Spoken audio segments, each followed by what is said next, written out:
হয়, আচলতে এখন দলং নোহোৱাৰ কাৰণে কৃষ্ণাইৰ বৃহৎ এটা অঞ্চলৰ ৰাইজৰ মাজত হাহাকাৰ সৃষ্টি হৈছে। এদিন দুদিনৰ কথা নহয়, 2014 চনতে বানপানীত উঠি গৈছিল এইখন 1888 চনত ব্ৰিটিছৰ দিনত নিৰ্মাণ কৰা এই ব্ৰিজখন।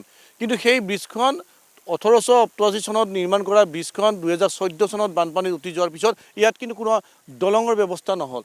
আৰু দলঙৰ ব্যৱস্থা নোহোৱাৰ ফলত কৃষ্ণাইৰ পৰা জ্যোতিনগৰলৈকে এই অঞ্চলটোত হাহাকাৰ, কাৰণ নৈখনৰ সিটো পাৰত আছে কৃষ্ণাইৰ একমাত্ৰ প্ৰাথমিক চিকিৎসালয় আৰু নৈৰ ইটো পাৰত আছে মহাবিদ্যালয় হাইস্কুলকে ধৰি কেইবাখনো শিক্ষানুষ্ঠান, যাৰ ফলত এই অঞ্চলৰ লোকসকল ছাত্ৰ ছাত্ৰীসকল ভীষণ সমস্যাৰ সন্মুখীন হৈছে।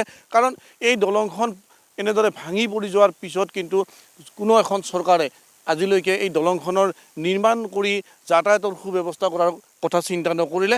আৰু তাৎপৰ্যপূৰ্ণ কথা যে কিছুদিন পূৰ্বে এই দলঙৰ যি ব্ৰিটিছৰ দিনতে নিৰ্মাণ কৰা এই দলঙৰ যি তীখাৰ যি আছিল, সেয়া আচলতে এক দুষ্কৃতিকাৰীয়ে ইয়াত কৌশলভাৱে চুৰি কৰি লৈ গৈছে। আৰু আমি কথা পাতিম বিভিন্ন সমস্যা। হয়, এইটো আমাৰ দুৰ্ভাগ্যজনক কথা আমাৰ কৃষ্ণাইৰ কাৰণে। সাধাৰণতে যোৱা 14 চনত বানপানীয়ে ভাঙাৰ পিছত আমি আচলতে বহু ধৰণৰ আমি MLA বিলাকক জনালোঁ।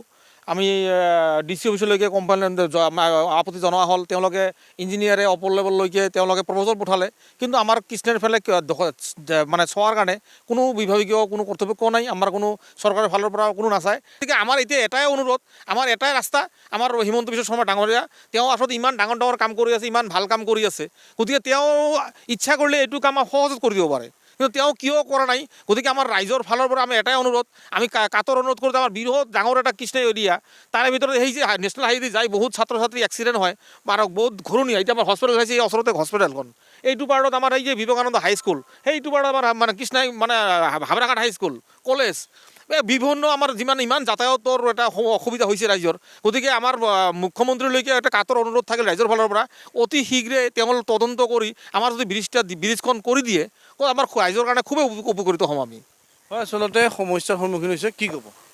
হয়, আমাৰ এইটো কৃষ্ণাইৰ এটা বৃহৎ সমস্যা। ব্যৱসায় বাণিজ্য আদি কৰি বিভিন্ন মানে যাতায়াতৰ অসুবিধা হৈ আছে। ইপিনে আমাৰ স্কুল আছে, ইপিনে স্কুল আছে, অহা যোৱাৰ ক্ষেত্ৰত বহুত অসুবিধা হৈছে। লগতে মানে আমাৰ এই কৃষ্ণাই অঞ্চলত এটাই হস্পিটেল, মানে সেই হস্পিটেলতে যে মানে আহিব ৰোগী পেচেণ্ট, ইমান সমস্যা নাওকাৰে পাৰ হ'ব লগা হৈছে।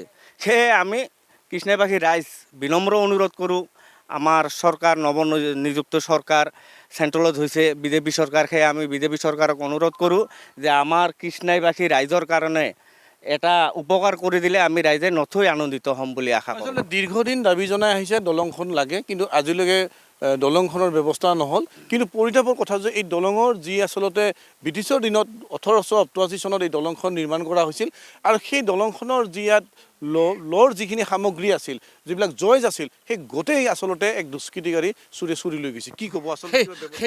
সেইটো আৰু হাঁহিয়াতৰ এটা কথা, একেবাৰে দিন দুপৰীয়াতে ডকাইতি ধৰণৰ কথা। মানে একেবাৰে চিফ ইঞ্জিনিয়াৰ অফিচৰ ফালৰ পৰা চিল মোহৰ মাৰি লৈ একেবাৰে মানে ডাঙৰ ডাঙৰ মেচিন আনি কাটিং কৰি 80% মাল লৈ গ'ল।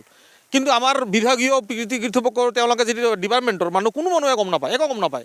তেওঁলোকক মই ইমান ফোন কৰিছিলোঁ, সিয়ে মানে কোনেও গম নাপায় ক'ৰ পৰা কেনেকৈ হৈ আছে। আৰু তেওঁলোকে ইমান এটা টেকনিকত কাম কৰিছে, ইয়াতে বাঁহো ফেলাইছে, ইয়াতে কেম্প বনোৱাৰ কাৰণে ব্যৱস্থা কৰিছিলে, মানে ব্ৰিজটো তেওঁলোকে পাইছে, তেওঁলোকে ব্ৰিজ বনাব, পাব্লিক উৎফুল্লিত, আমাৰ ব্ৰিজ হ'ব ভাল কথা, পাব্লিক হেল্পো কৰে তেওঁলোকক যে আমাৰ ব্ৰিজখন হ'ব। কিন্তু পিছত যদি আমি ৰাইজৰ ফালৰ পৰা তদন্ত কৰা হ'ল, তেওঁলোকৰ কাগজ বিচৰা হ'ল, দেখা গ'ল চব কাগজখিনি ভুৱা, গোটেই 80% মাল গোটেই লৈ গ'ল। সেই দুটামান টুকুৰা পৰি আছে, বাকী গোটেই মাল একদম কাটিং কৰি লৈ গ'ল। হয়, আচলতে দলং নিৰ্মাণ নহ'ল, কিন্তু দলঙৰ যি অৱশিষ্ট আছিল ব্ৰিটিছৰ দিনৰে, সেই অৱশিষ্ট কিন্তু এটা চক্ৰই গড়কাপ্তানি বিভাগৰ আচলতে ভুৱা নিৰ্দেশনা উলিয়াই কিন্তু ইয়াত সেই যি ৰডবিলাক আছিল, জইচবিলাক আছিল, সেই জইচবিলাক কাটি লৈ গ'ল। আৰু এতিয়া এই অঞ্চলত আচলতে এই দলংখন নোহোৱাৰ কাৰণে যি হাহাকাৰ, সেই হাহাকাৰৰ কথা চৰকাৰক অৱগত কৰা হৈছে, জিলা প্ৰশাসনক অৱগত কৰা হৈছে। সেই সময়ত 2014 চনত ইয়াত বিধায়ক আহিছিল, MLA আহিছিল, সেই সময়ত মুখ্যমন্ত্ৰী আহিছিল, কিন্তু আজিলৈ কৃষ্ণাইৰ এই দলংখন নহ'ল। আৰু এই দলংখনে কিন্তু কৃষ্ণাইৰ নৈৰ দুটা পাৰৰ যোগাযোগ একেবাৰে বিচ্ছিন্ন কৰি পৰিছে, আৰু যাৰ ফলত স্থানীয় ৰাইজৰ দাবী যে ইয়াত শীঘ্ৰে এখন দলং হ'ব লাগে।